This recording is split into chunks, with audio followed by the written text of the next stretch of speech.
கர்த்தருடைய ஊழியக்காரனா சொல்றேன், நம்ம கிட்ட ஒண்ணுமே இல்லைனாலும் ஒண்ணு இருந்தா போதும். என்னது?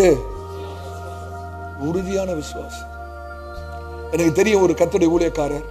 அவர் ஒரு தீவுல கர்த்தருக்காய் ஊழியம் செய்த ஒரு மனுஷன். ஒரு சமயத்துல ஒரு பயங்கரமான ஒரு புயல் சீற்றம் வந்து அவருடைய வீடெல்லாம் அப்படியே ஒண்ணு இல்லாம அழிஞ்சிருச்சு. கீழே தரமட்டமா விழுந்து விட்டது. அவரும் அவரோட மனைவியும் 2 பிள்ளைகள் மாத்திரம் காப்பாற்றப்பட்டார்கள். அப்ப அவரை இன்டர்வியூ எடுக்கிறாங்க.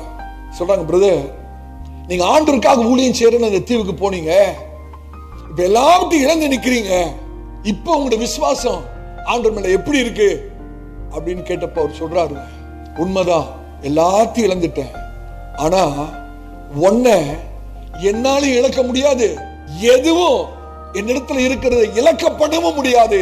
அது என்னவென்றால் என் தேவன் மேல் வைத்திருக்கிற விசுவாசம். என்னோட விசுவாசம் ஆண்டவர் மேல் இருக்கிறபடினாலே எல்லாவற்றையும் ரெட்டிப்பாய் கர்த்தர் தர வல்லவராய் இருக்கிறான்னு நான் விசுவாசிக்கிறேன்.